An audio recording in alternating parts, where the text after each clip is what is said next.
예, 계속하겠습니다. 피셔의 다기관 모형이라는 걸 봤고, 그 뒤에 나와 있는 모형들은 다 현대적인 소비 모형들인데요.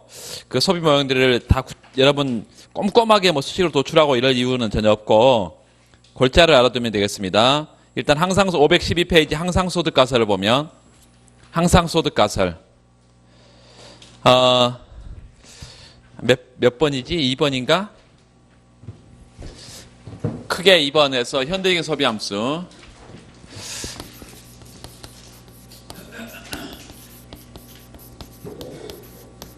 이 현대적인 소비 함수들이 함수론인데요. 첫 번째, 항상소득가설이라는 게 있어. 이 항상소득가설은 아까 누구의 주장이라 그랬냐면, 밀턴 프리드만의 주장이라 했어요. 항상소득가설, 밀턴 프리드만. 통화주의자의 소비이론입니다. 통화주의자의 소비이론. 가장 대표적인 학자가 밀턴 프리드만.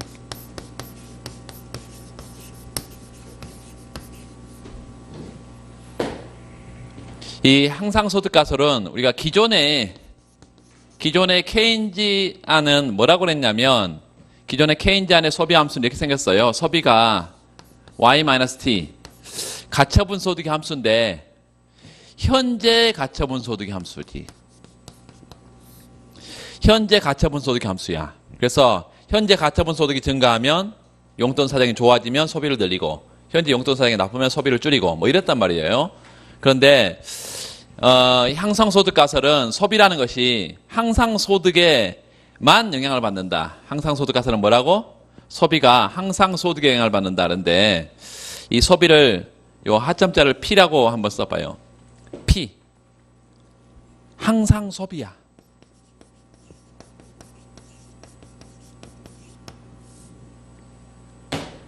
그리고 여기다 YP. 항상 소득이야.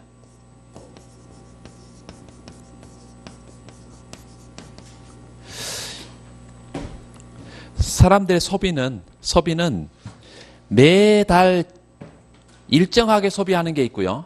여러분 매일 식료품이라든가 또 매월 고정적으로 쓰는 것들이 있잖아요. 그런 것들은 일정하게 쓰는 소비를 항상 소비라 그러고, 지난달에 갑자기 복권이 당첨이 됐어.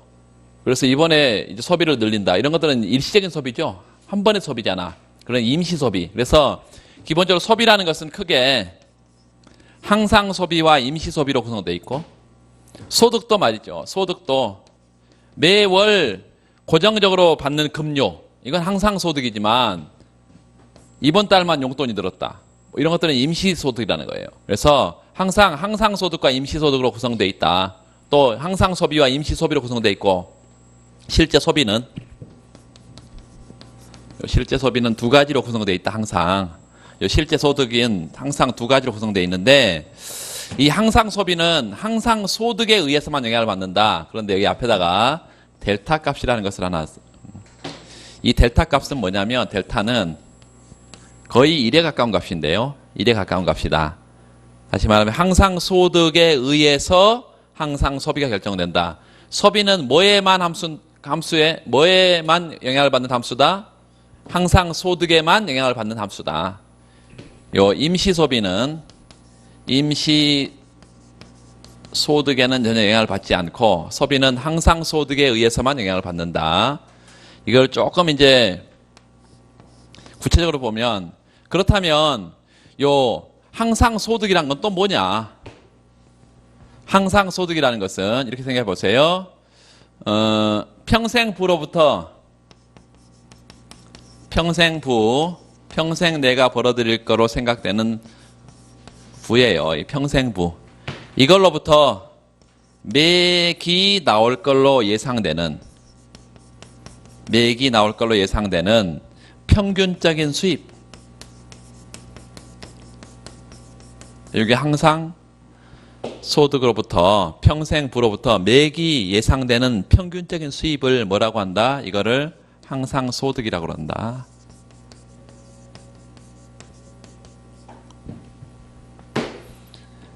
자, 이걸 수식으로 좀 생각을 해보면,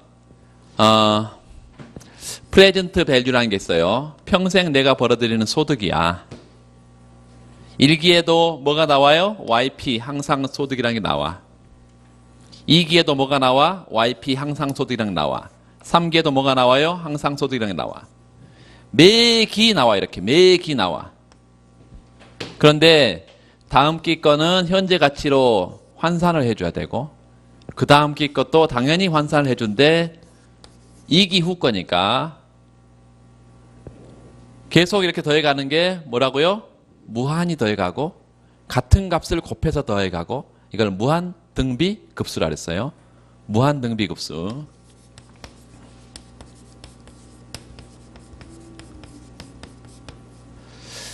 무한 등비 급수의 공식은 1-공비분의 초항이다 이렇게 말했고 지난번에 1-공비 얼마씩 곱해갔다고? 1 플러스 r분의 1을 곱해갔지. 1 플러스 r분의 1을 곱해갔어. 초항은 뭐고요? 예, yp고. 이게 뭐라고? 프레젠트 밸류로. 평생부. 다시 한번 써보면요.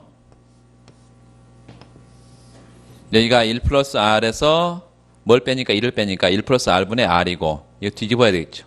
분모에 있으니까. 그래서 r분의 1 플러스 r이 되고 여기가 yp가 되겠지. 이렇게. 결론적으로는 우리가 알고 싶은 것은 평생부를 알고 싶은 게 아니라 얘를 알고 싶어요. yp를. 그래서 이 항상소득이라는 것은 yp는 얘로 정리하면 분모는 분자로 가고 분자가 분모로 가야 되겠죠. 그래서 1 플러스 r분의 r이고 프레젠트 밸류다. 여기 항상소득의 정의입니다. 항상소득의 정의. 항상소득 가설을 공부하는데 항상소득이 뭔지 몰라버리면 안 돼. 그래서 항상소득이라는 것은 이게 중요해. 평생부로부터 매기 나올 걸로 예측되는 평균적인 소득, 평균적인 수입 이거를 항상소득이라 그러고 항상소득은 뭐 영향을 받는다? 요 이자율과 평생부로부터 도출되니까 당연히 이자율과 평생부 영향을 받겠지. 그러면 결론적으로 우리가 소비라는 것은 소비함수는 항상소득에 영향을 받는데 그 항상소득은 또 어떻게 생겼어요? 또 어떻게 생겼어? 이렇게 생겼단 말이지. 1 플러스 r분의 r 여기 앞에 델타가 또 있는데 델타 여기가 보면 y 프레젠트 밸류 이렇게 프레젠트 밸류 델타를 앞에다 쓰세요. 델타 1 플러스 r의 r 프레젠트 밸류 이렇게 해서 소비라는 것은 뭐 영향을 받는다? 요 이자율과요 뭐 평생부 영향을 받는다 뭐 이런 얘기예요. 평생부 영향을 받는다. 그래서 상상소득 가설은 한마디로 요것만 요 수식만 기억하면 되겠습니다. 요거 소비가 항상소득의 함수다. 그리고 임시소득은 소비를 변화시키지 못하고 항상소득만이 소비를 변화시킨다. 이게 항상소득 가설이에요. 거기 513페이지에 거기 13.1에 있네요. 13.1 거기다 별표하고 CP는 델타 YP 이퀄 델타 1 플러스 R분의 R 프레젠트 밸류 거기다 별표하고 항상소득 가설에 따르면 밑줄 Permanent Income Hypothesis 항상소득 가설에 따르면 매기간 항상소비는 피셔의 2기간 선택 모형에서 같이 현재 가치로 나타낸 평생부의 일정 부분으로 결정된다.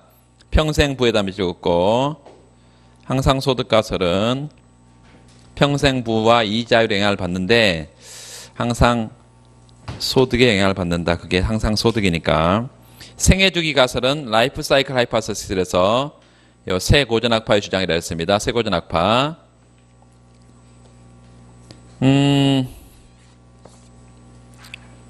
사람들은 소득 수준은 일생에 따라서 많이 달라진다. 처음에 내가 태어나면 아무것도 없죠. 그래서 거기 보세요. 학교 교육을 받는 유년기나 청년기에는 노동시장에 아직 진입하지 못했을 때는 소득이 별로 없고 노년기에도 이제 은퇴를 했을 거니까 소득이 별로 없고 청장년기, 중년기 때 왕성한 경제활동으로 소득이 많은 이런 라이프 사이클을 갖는다. 그 라이프 사이클에 따라서 사람들의 소비 수준도 달라진다. 내가 돈벌이도 없는데 유년기 때 많이 소비할 수는 없는 거죠. 청장년기 때 소비를 좀 많이 하고, 그 다음에 노년기 때는 소비를 적게 하고, 이래야 되는데, 실제로는 그렇지가 않다는 거예요. 소비를, 평준화된 소비를 한다는 거야.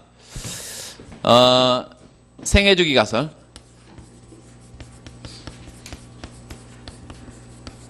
이 모형에서는 방금 요것만 결론만 기억하면 됩니다. 요거 기억하면 된다 그랬어요.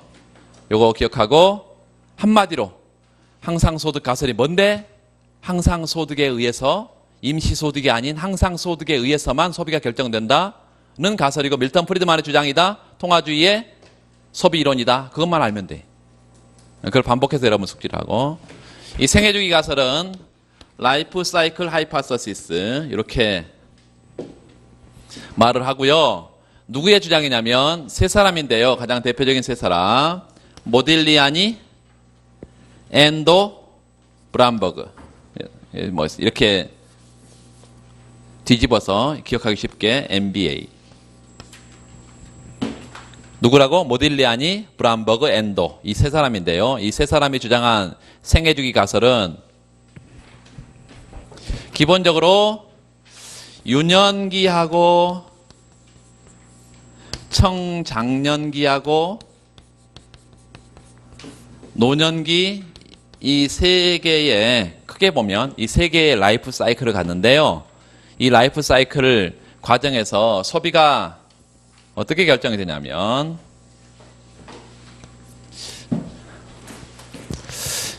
요게 T 시간 경로예요. 시간 경로. 여기 이쯤에 조금 우측에다가 점선을 하나 표시를 해가지고요.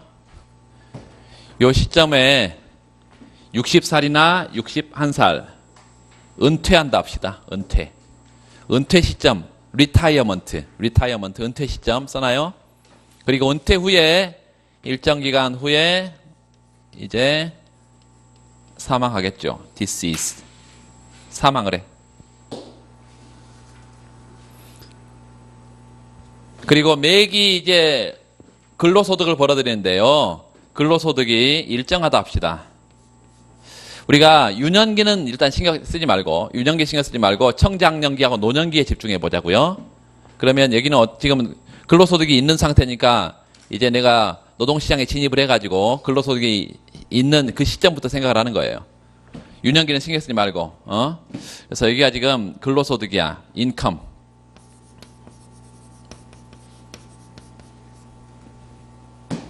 근로소득 언제까지 있어? 은퇴할 때까지 있지. 소득이 은퇴 시점까지 있지.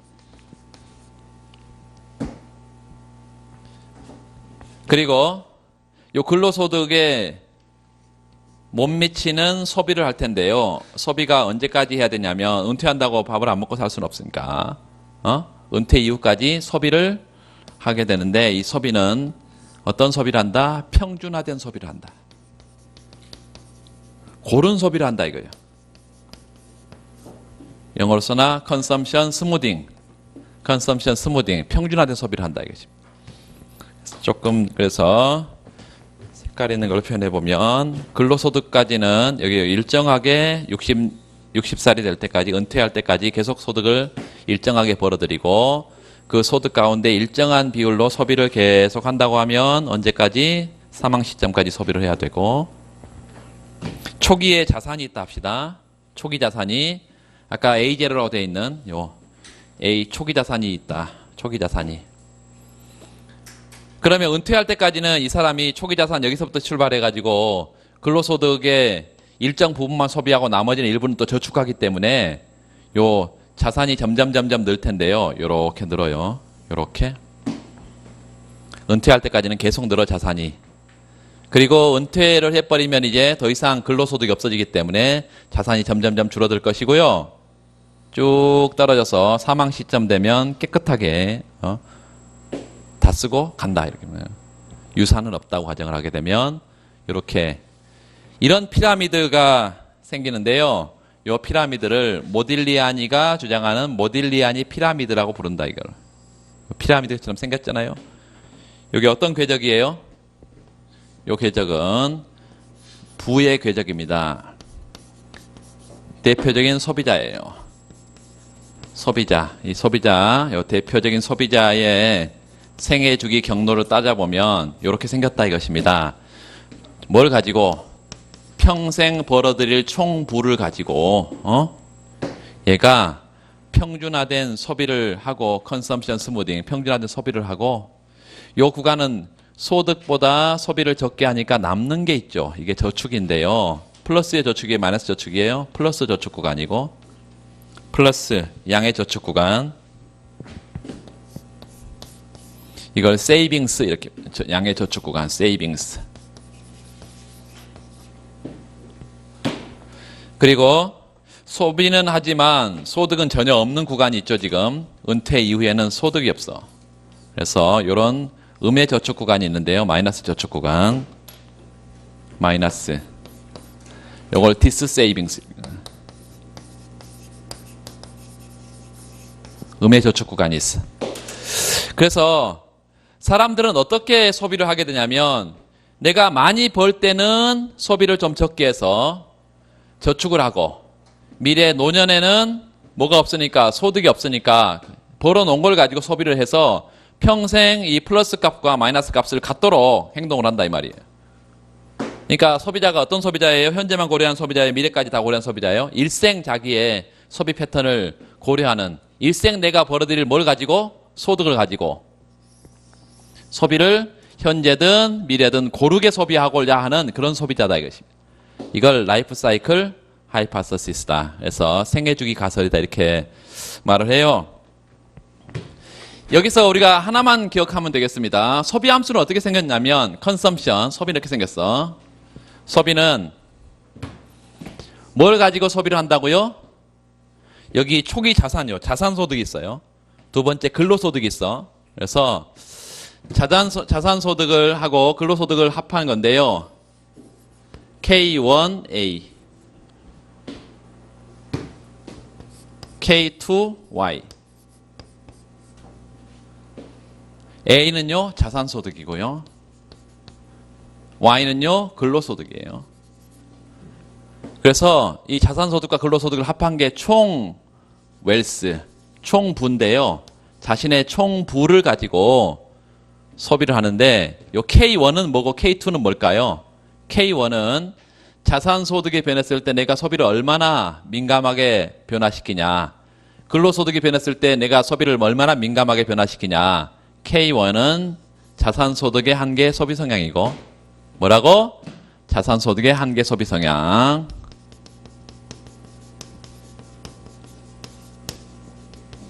K2는요. 근로소득의 한계 소비 성향이다. 그래서 이 소비 함수를 여러분이 좀 기억하면 되겠어요. 뭐 구체적으로 안에 들어가서 이제 평균 소비 성향과 한계 소비 성향, MPC와 APC 뭐 이런 관계들을 쿠즈네츠의 실증 분석을 원래는 해야 되는데 이 주관식에서는 나올 가능성이 없어요. 없으니까 요 자산소득과 근로소득의 합으로 구성되어 있고 총부가 그것을 소비한다 이렇게 생각하면 되겠습니다.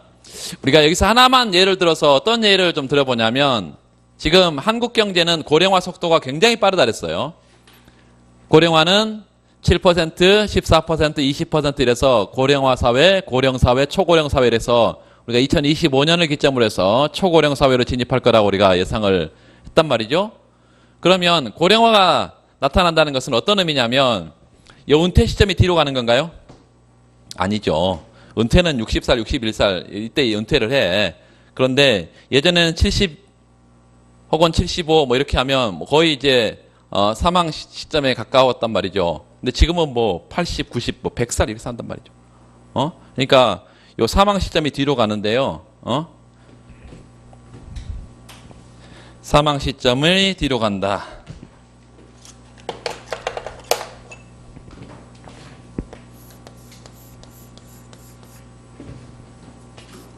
고령화 현상이 나타나면 사망 시점이 뒤로 가.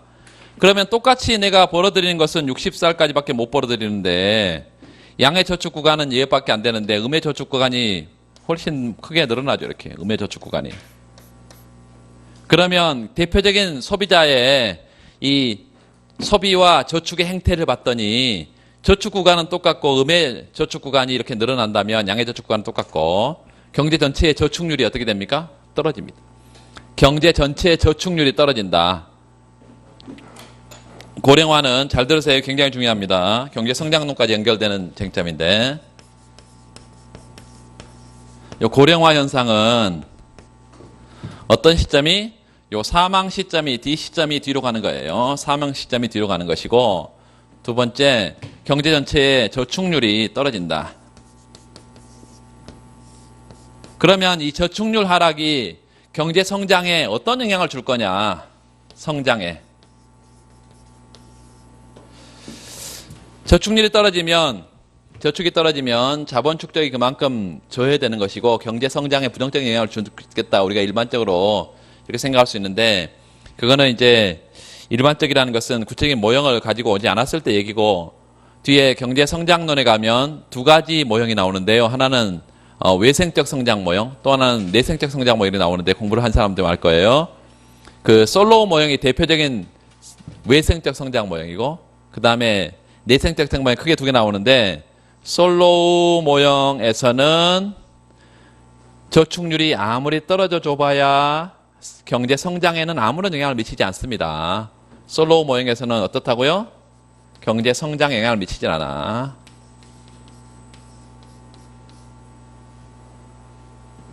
AK 모형이라는 게 있어요. AK 모형. 나중에 뒤에서 하나씩 할 거예요. 경제 성장론 가면. AK 모형에서는 경제 성장 효과가 있습니다. 경제 성장에 영향을 미친다고. 그 말은 이 저축률이 떨어지는 것이 뭐 때문에? 고령화 때문에 나타나는 것이고, 고령화 현상이 이 가속화되게 되면 경제 전체의 성장률에 부정적인 영향을 준다는 것입니다. 경제 전체의 성장률에 부정적인 영향을 준다.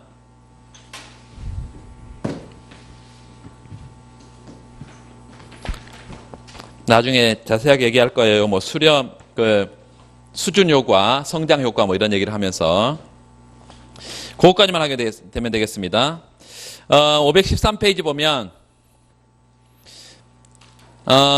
생애주기 가설 앞에 모딜리아니, 브람버그, 엔도에 의해 주창된 생애주기 가설이 있네요. 밑줄.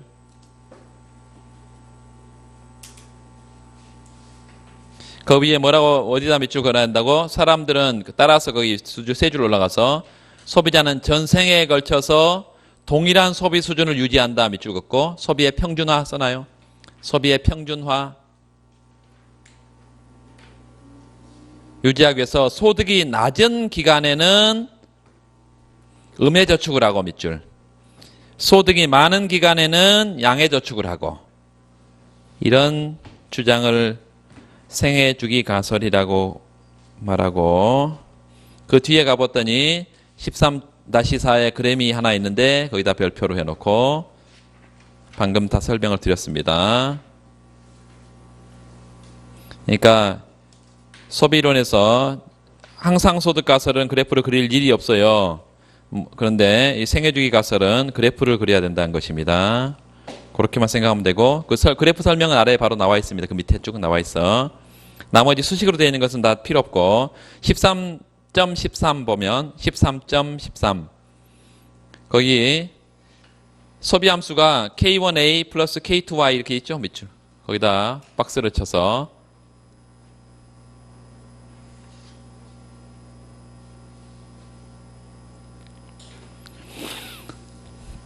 밑에 이 소비함수는 소비가 보유 자산과 밑줄 소득의 함수인 것을 보여주고 있으며, K1과 K2는 각각 소비가 자산과 소득 수준의 변화에 얼마나 민감하게 반응하냐 그 정도를 나타낸다. 그 생애주의 가설에서는 개인이 사망하기 전에 축적한 부를 모두 사용한다고 가정하고 있다. 밑줄. 그래서 아까 요 플러스의 구간과 마이너스 구간이 똑같다 했죠. 사라진다. 이거 없어. 아무것도. 그러나 현실에서는 관측되는 음의 저축의 크기는 이론이 예측하는 것보다 작은 것으로 조사된다. 사망 시점에 밑줄 그으세요. 상당한 부가 남아있는 사람들이 많다는 거다. 현실은 이게 이제 후세를 위해서, 유산을 남기기 위해서, 또는 내가 노년에 얼마나 살지 모르니까 실제로 음의 저축 구간이 요게 지금 저축을, 소비를 적게 해가지고 많이 남긴다는 얘기예요. 여기에 남기는 사람들이 많다는 얘기입니다. 그 뒤에는 한번 읽어보시면 되고, 그 다음에 불확실성과 소비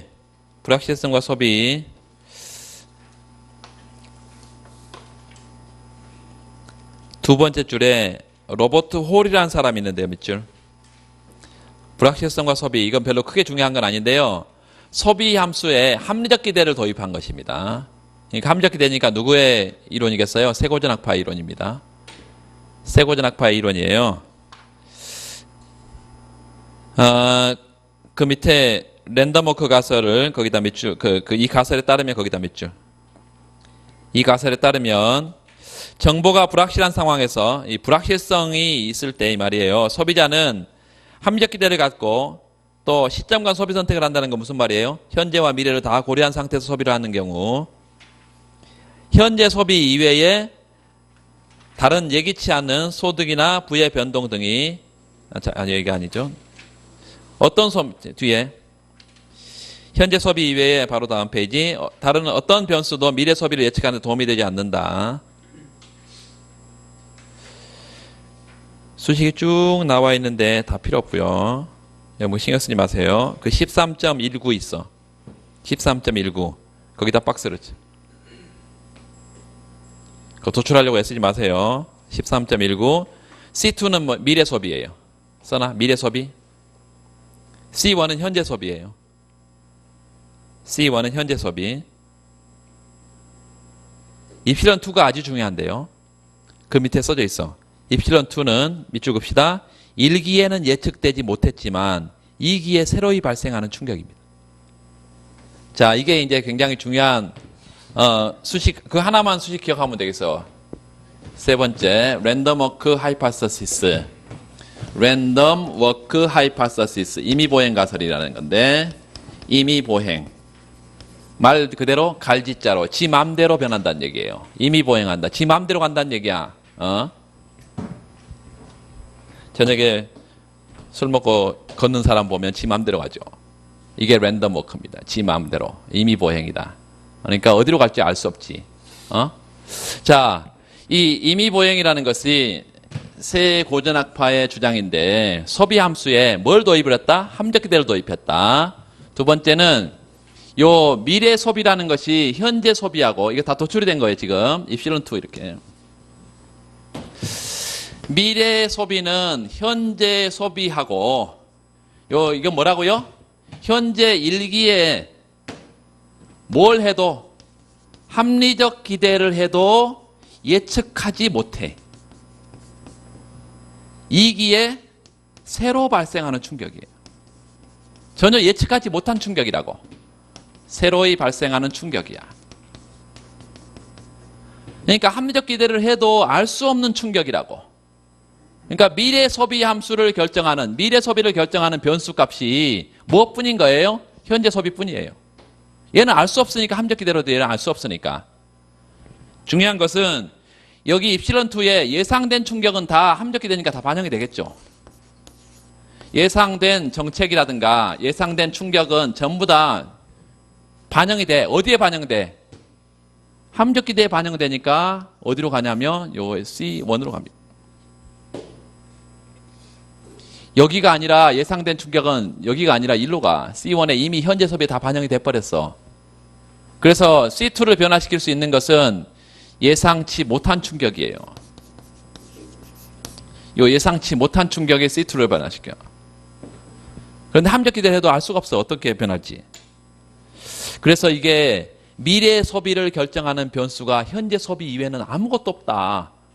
그래서 소비 함수가 사실상 필요 없다. 무용론이다. 이렇게 주장했던 것인데요. 이 임의보행 가설이라는 게 지 맘대로 움직이니까 알 수 없는데 뭘 우리가 소비 함수를 우리가 도출하려고 애를 쓰냐.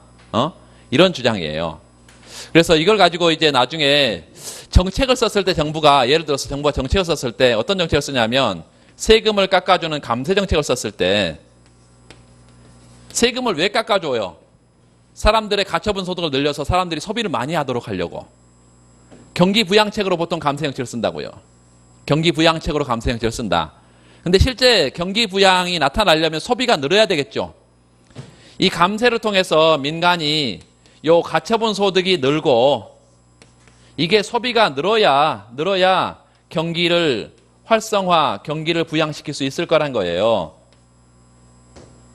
그런데 이 감세가, 잘 들으세요, 예상된 거냐 예상치 못한 거냐, 이게 아주 중요하다는 거예요. 예상된 거라면 이미 이전의 소비 함수에 다 반영이 됐으니까 소비를 변화시킬 수 있다 없다? 없다 이것이. 예상치 못한 감세만이 뭘 변화시킬 수 있어요? 소비를 변화시킬 수 있는데, 그 소비도 합리적 기대를 하니까 한 번만 예상 못하지 그 다음번에는 바로 다 예상해버린다. 그래서 합리적 기대를 하게 되면 이 정부 정책이 예상된 정책이냐, 우리 앞에서 말했죠? 예상된 정책의 정책 무력성 명제, 요걸로도 설명할 수가 있습니다. 예상된 감세는 아무런 효과가 없다.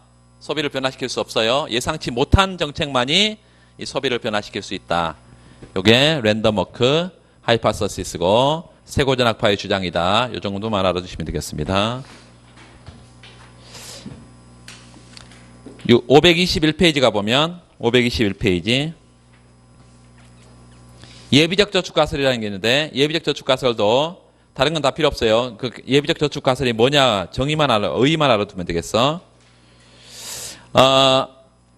예비적 저축가설의 네 번째 줄에 보면, 네 번째 줄, 예비적 저축가설에 의하면 거기다 별표, 소비자는 뭘 기초로? 항상소득을 기초로, 항상소득 가설이 여기 들어있겠죠. 항상소득을 기초로 전생에 걸쳐 고른 소비를 한다. 밑줄 컨섬션 스무딩이고요. 소비의 평준화고, 또 예기치 못한 소득 감소를 초래할 수 있는 미래의 불확실성, 이게 중요합니다. 불확실성, 이거에 따라서 소비와 저축을 합리적으로 조정하게 된다. 미래의 불확실성이 커지면 여러분 에라 모르겠다 그냥 많이 써버리자 지금? 아니죠. 미래의 불확실성이 커지면 미래에 대비하기 위해서 저축을 더 한단 말이에요. 그러면 소비를 어떻게 하겠지? 줄이지.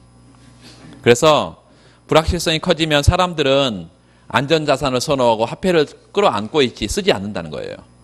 이게 이제 소비의 감소로 연결되는 거죠. 그래서 거기 예를 들어서 거기까지만 좀 밑줄 그어놓읍시다. 미래 소득의 불안감이 커지면서 소비자는 예기치 않은 소득이 감소하더라도 일정 수준의 소비를 유지할 수 있도록 현재 저축을 늘린다. 따라서 미래의 불확실성이 커지면 어떻게 한다? 소비자는 현재 소비하지 않고 미래 시점으로 소비를 연기하고, 현재 소비는 줄이고 미래 소비는 는다. 그 부분만 정리를 딱 해서 예비적 저축 가설은 이거다 이렇게 하면 되겠어요. 나머지는 필요 없습니다. 그 523페이지 재정정책과 소비 리카도 대등정리 별표를 하고, 세 번째예요. 이게 오늘 배운 것 중에는 제일 중요합니다.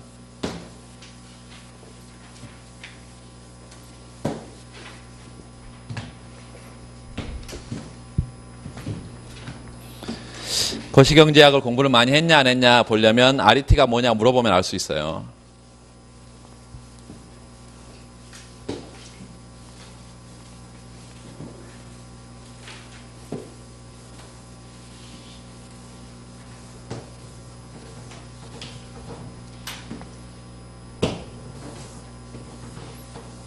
리카도 대등정리는 거기 세고전학파의 이론이다 써놓고, 뉴클래시컬 세고전학파 이론,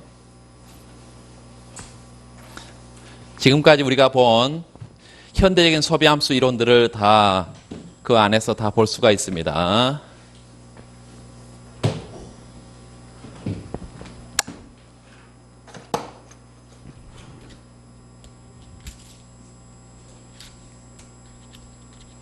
첫 번째 리카도 대등정리의 기본 가정, 요 3번 쓰게 3번 RET.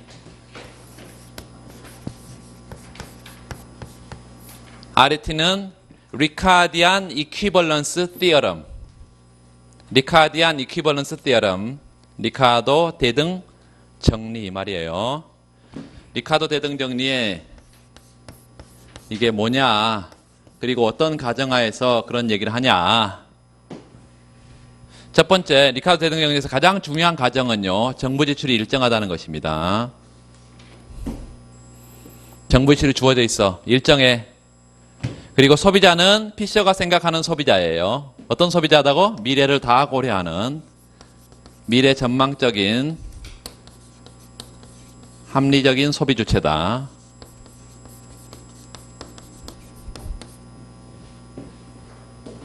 정부 지출이 일정한 상태에서 미래 전망적인 합리적인 소비 주체라고 한다면 정부가 정부 지출 재원의 조달 방식을 변경했을 때 예를 들어서 정부 지출을 100억만큼 정부 지출을 하려고 하는데 예전에는 100억 전부 다 세금을 걷다가 이제 재원 조달 방식을 바꿨다. 일부는 세금 깎아주고 일부는 공채로 재원을 조달하는 방법으로 조세를 감면해주고요. 이 부족한 재원을 10억만큼 예를 들어 조세 깎아줬다. 그러면 부족한 재원 10억을 공채를 발행한다.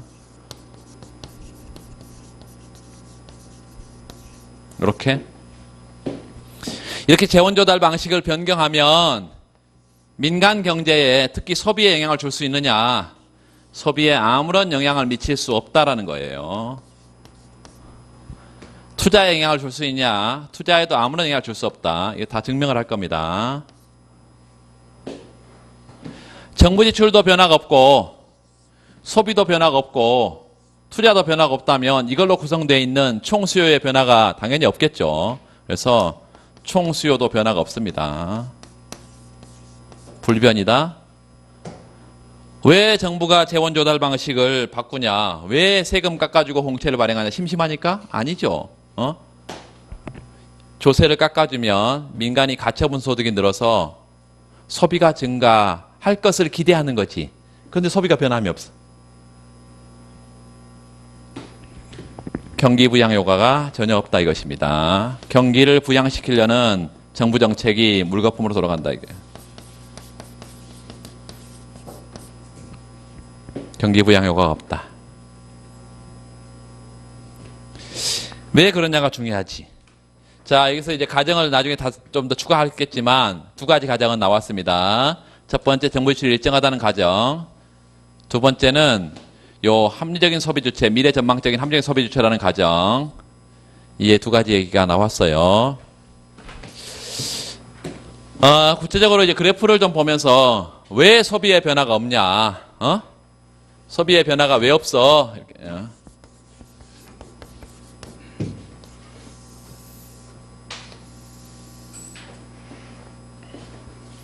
피셔의 다기관 모형에서 현재 소비와 미래 소비 평면이에요. C1, C2 평면입니다.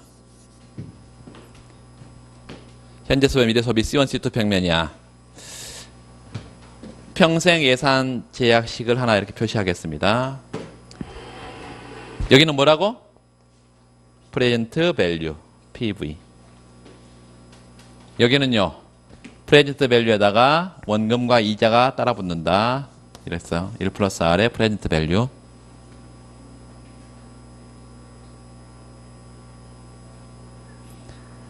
저축자를 우리가 표현해도 되고 차입자를 표현해도 되는데 저축자를 표현하겠습니다. 치우쳐서 여기 한 점이 있다. 이니셜 인다우먼트, 초기 부전점.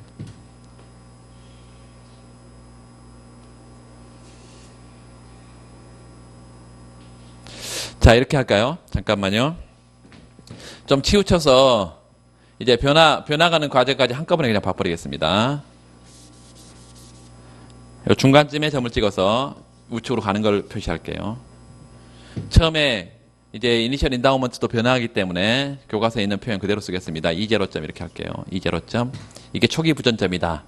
이 초기 부전점에서는 1기의 소득은 2기 소득은 얼마나 갖고 있는지 좀 표현을 해보면 1기에는 이 정부분이 들어와야 돼. 왜냐하면 이 감세 이렇게 있잖아요. 조세 감면 이런 걸 써야 되니까 그냥 Y1이 아니라 Y1-T1 이렇게 가처분 소득의 형태로 씁시다. Y1-T1 1기 가처분 소득이죠. 여기는 Y2-T2야. 2기 가처분 소득이지. 이런 초기 부존 상태에서 2제로점을 선택하고 있어. 자, 최초의 소비자는 E0.요, 이 초기 부전 상태에서 1기의 가처분 소득은 얼마만큼? Y1-T1만큼. 2기 가처분 소득은 Y2-T2만큼. 이렇게 초기에 소득을 부존하고 있다. 이거 갖고 있어, 소득을. 이만큼. 최초에 이만큼 갖고 있어. 얘는 뭘 추구한다고? 효용 극대화를 추구하는 소비자라고. 그래서 maximize utility. 효용을 극대화하는데 그 효용이 요 1기 소비와 2기 소비로부터 온다 이것이에요. 요 1기 소비와 2기 소비로부터 온다. 소비를 많이 하면 많이 할수록 효용이 커지겠죠. 이게 무슨 성질? 소비를 많이 하면 많이 할수록 효용이 커지는 성질을 단조성. The more the better. 단조성. 제약이 있다. 제약이 없다면 소비를 많이 하면 좋을 텐데 제약이 있어요. 그 제약이 평생 예산 제약식이라고 우리가 앞에서 봤습니다. 1 플러스 R분의 C2. 소비의 총 현재 가치가 소득의 총 현재 가치를 넘어설 수가 없다. 여기가 Y1-T1. 이게 뭐라고? 1기? 세금 내고 남은 거. 가처분 소득. 처분 가능한 소득. 그리고 2기에 Y2-T2. 2기의 가처분 소득. 요거를 물론 현재 가치화해야 된다. 1 플러스 R. 현재 가치. 그래서 요걸 우리가 평생부라 그랬고 평생부의 범위 내에서 소비를 한다. 1기의 소비를 C1만큼, 2기 소비를 C2만큼 하는데 이걸 고르게 소비한다니까 소비의 평준화를. 그래서 아까 어떻게 얘기했어요? 그 교과서에 평생부를 기초로 평준화된 소비를 하는 소비 주체를 가정한다.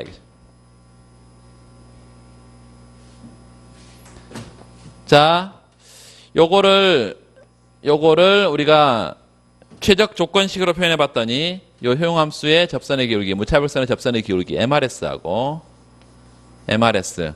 원래는 하첨자가 평면이 XY 평면이면 XY 이렇게 써야 되는데 여기는 뭐예요? C1, C2 평면이니까 C1, C2 다 쓰지 않고 보통 간단하게 1, 2 이렇게 씁니다. 얘하고 1 플러스 R 예산선의 접선의 기울기에 맞아떨어진 상태에서 이게 현재와 미래의 기간 최적 소비 조건이다. 이런 상태의 최적화를 추구하는 소비자다. 자, 저축자를 하나 봅시다. 요런 점이야. 요런 점 A점. 효용은 I0의 효용을 누리고 있어. 최초의 소비는 C1 스타 그리고 C2 스타의 그런 소비를 하고 있다 합시다. C1 스타, C2 스타를 소비하고 있어. 그럼 보세요. 요만큼이 소득보다 적게 소비를 하니까 이만큼이 저축이겠죠. 세이빙스, 저축이야. 저축을 이만큼 하고 있어. 이때 정부가 이런 정책을 썼다 합시다. 조세 감면 정책을 쓴다. 세 번째, 감세 정책을 써.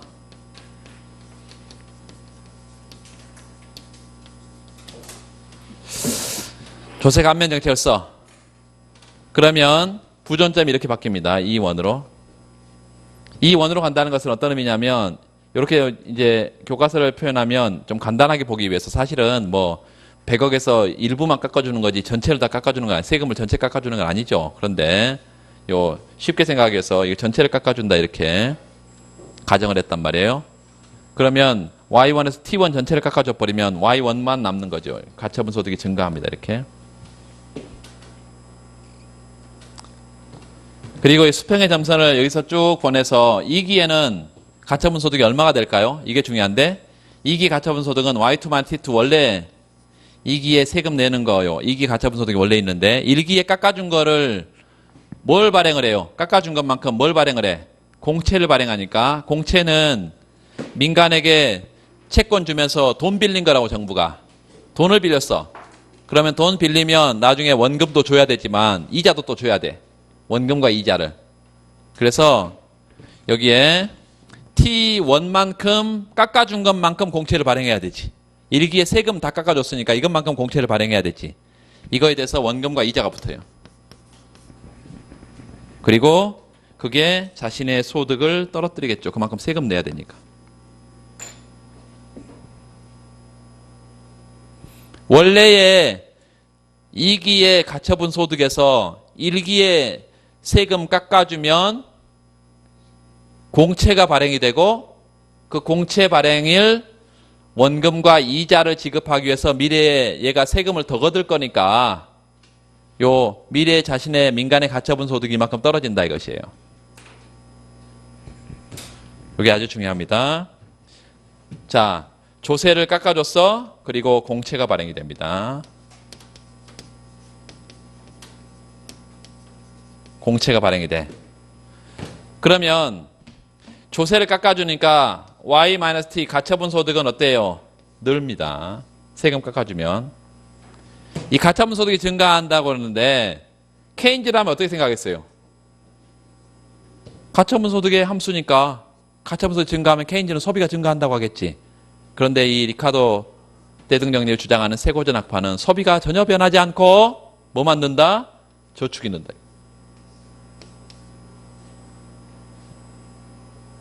왜 저축이 는다고? 공채의 원금 이자를 갚기 위해서. 공채 원금 이자를 갚기 위해서 정부가 세금을 더 거둘 거니까 그 세금에 대비하기 위해서 그런다. 이거를 그럴듯하게 어떻게 표현하냐면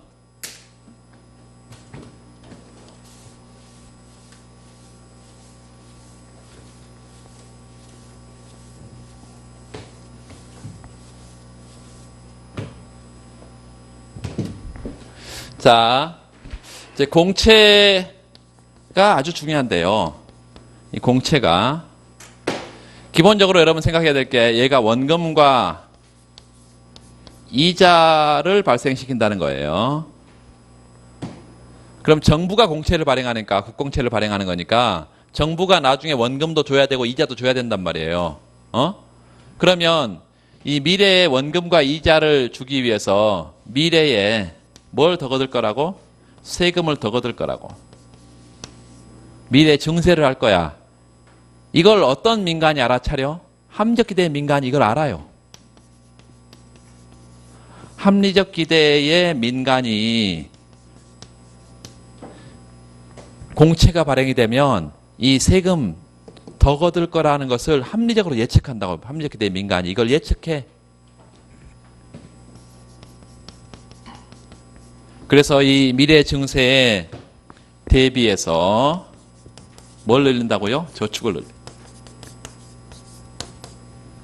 미리 저축을 해둔다 이것입니다. 나중에 세금 내려고. 이렇게 행동을 하면 이 공채를 어떻게 인식하는 거냐면 이것도 이제 케인즈와 전혀 다릅니다. 공채는 케인즈의 생각은 민간의 자산이니까 실질 자산이 늘면서 소비를 늘릴 거다 그랬는데 케인즈는 아니야. 얘는 이 공채는 민간의 자산이 아니에요.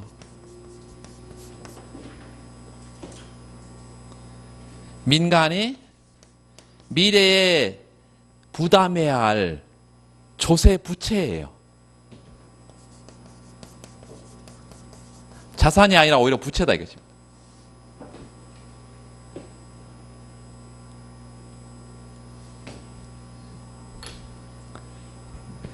자, 소비를 늘리지 않는 이유가 여기 있습니다.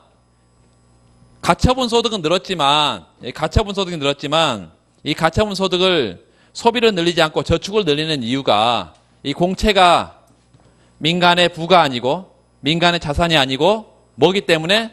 세금이기 때문에, 세금 덩어리이기 때문에 공채를 민간이 딱 떠안게 되면 이걸 가지고 나중에 세금 더 내라는 거네 이거.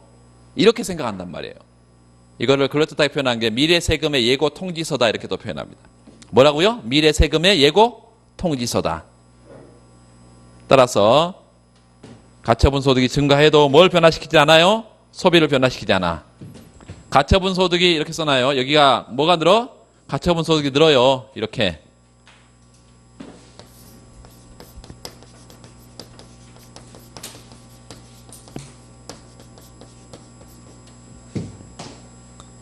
소비는 변화가 없어.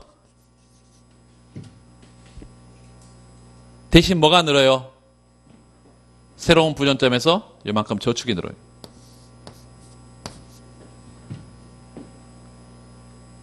저축이 S0에서 저축이 S1으로 저축이 늘어요. 이렇게.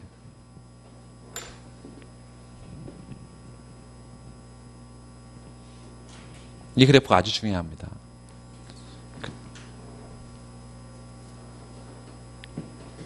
근데 뭐 2년차 정도 되면 뭐 이거 다 알게 되는데요. 처음 공부하시는 분들 이걸 잘 몰라. 이 부분을 못 써.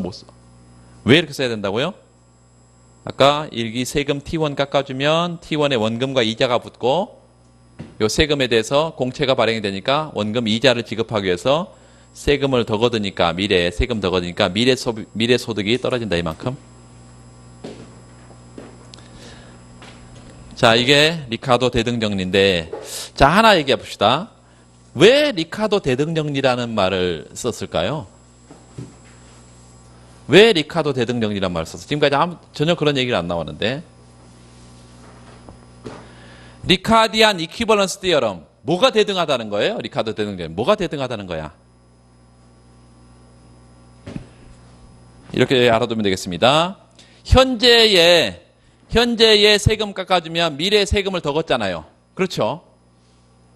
현재 조세 감면하게 되면 아까 우리가 현재 조세 감면하게 되면 공채 발행을 통해서 미래 세금 더 걷잖아.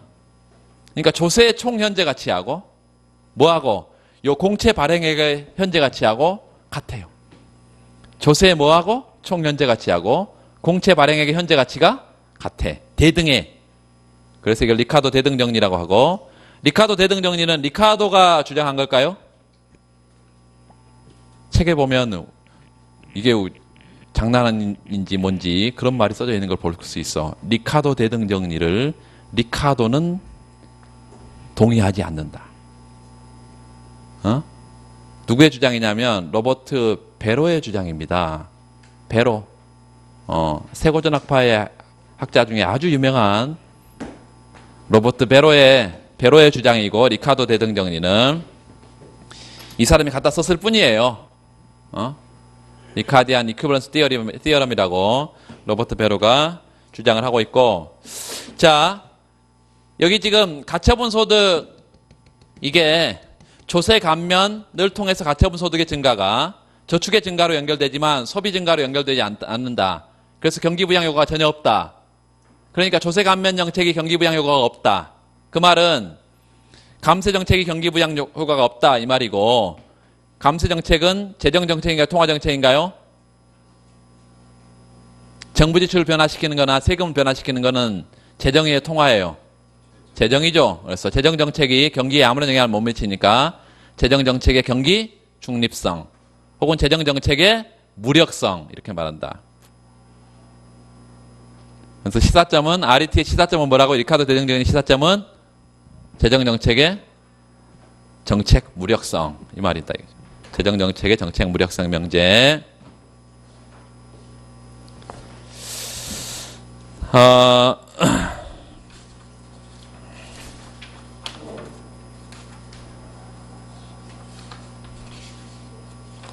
좀 어려운 내용인데 다 했고, 리카도 대등 정리는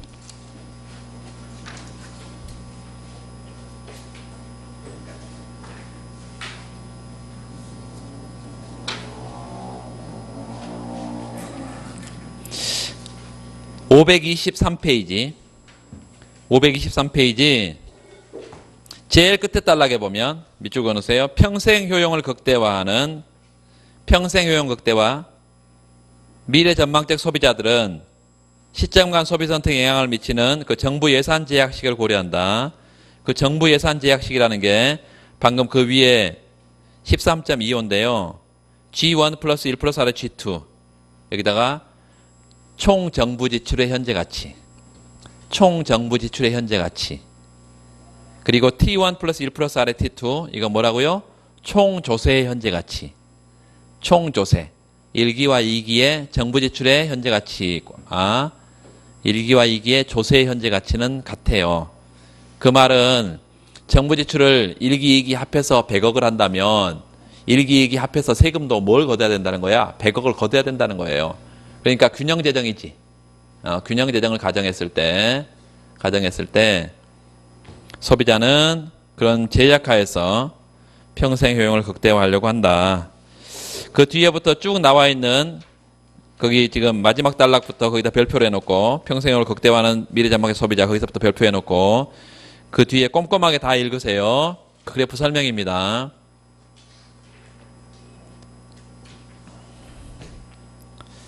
어,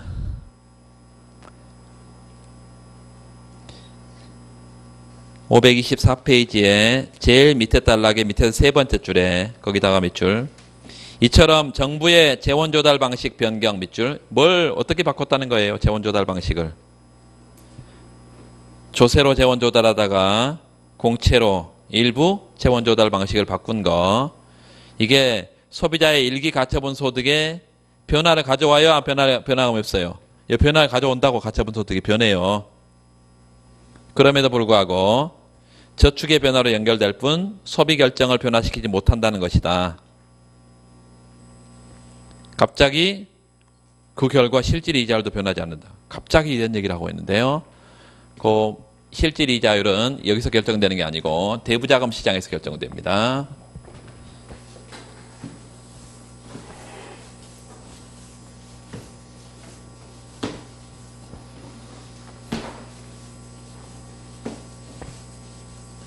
여기까지만 하고 쉬겠습니다. 왜 안신학으로 쳐다보고 있는 사람이 있는 것 같은가?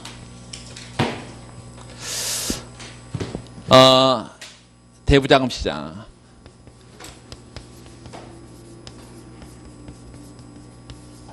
이 대부자금 시장은 고전학파 거예요? 케인즈학파 거예요?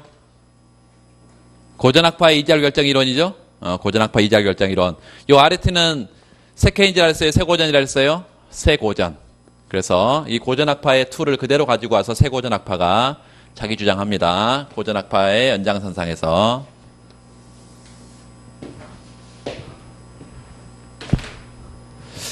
여기 이자율과 대부자금의 거래량 이렇게 써요. Q는 대부자금의 거래량.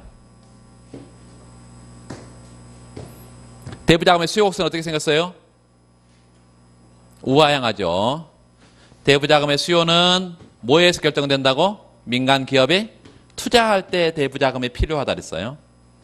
그리고 정부가 공채를 발행한 것도 시장 가서 돈 빌린 거야. 공채 민간에게 떠넘기면서 돈 빌린 거예요. 그래서 여기다가 G-T라고 써요. G-T. 이렇게 생각하면 되겠어요. G-T는 옆에서 써놓으면 되겠습니다. 이게 명목 재정 적자입니다. 명목 재정 적자인데 명목 재정 적자 조금 어려운 용어죠.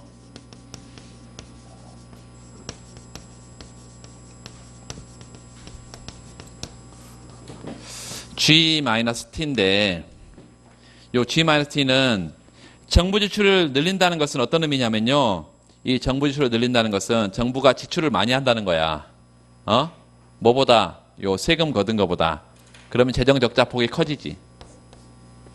적자가 커지지. 세금을 많이 거두면 흑자가 늘고. 그래서 이 정부 지출 증가를 세금으로 거둘 수도 있겠지만 지출 재원을 공채를 발행해서 재원을 조달한다고 하면 이 공채를 발행한다는 것은 방금 설명한 대로 대부자금 시장 가서 정부가 공채 주고 그 다음에 돈을 빌리는 거다 이것입니다. 그래서 대부자금의 수요 결정 요인이다. 여기 보면 민간 저축 있는데 저축 S 세이빙스 저축 대부자금 시장은 이렇게 저축과 투자가 맞아떨어진 상태에서 뭐가 결정돼요? 균형 이자로 결정된다는 거야. R제로. 그리고 Q제로 이렇게 결정된다는 거야. A점에서.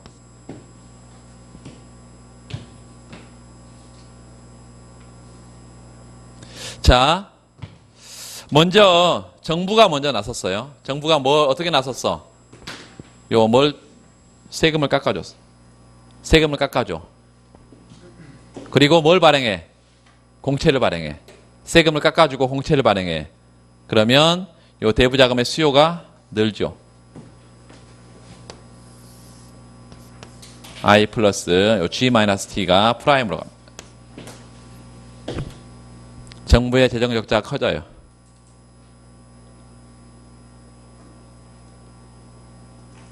자, 이자율이 변화가 없는 상태에서 수평 이동폭은 이만큼 증가합니다. 대부자금 수요는 이만큼 증가해.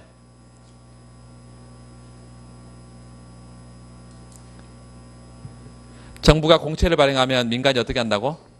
이 공채를 발행하면 어떻게 한다? 민간이 미래의 세금을 증가시킬 것을 대비해서 저축을 늘린다. 공채가 자산이 아니니까 민간이 이렇게 증세에 대비해서 저축을 늘려. 이렇게 저축을 늘려. 이렇게. S0가 S1으로 이렇게 저축이 늘어나. 그럼 새로운 균형점 B점에서는 어떻게 됩니까? 요렇게 대부자금의 거래 규모는 늘고요. 이자율이 변화가 있어 없어? 없어. 이자율이 변화가 없어요. R0는 R1. 변화가 없어. 그러면 이 이자율에서 결정되는 투자 변화가 없다. 투자가 불변이다. 이게 리카도 대등 정리해서 여러분 두 개 그래프를 자유자재로 그릴 수 있어야 되겠습니다. 한두 번 그리는 게 아니고 이제 계속 할 거야. 왜 그럴까요? 지금 이 공채 발행이나 조세 감면 정책의 효과를 케인즈 학파와 계속 비교할 거야.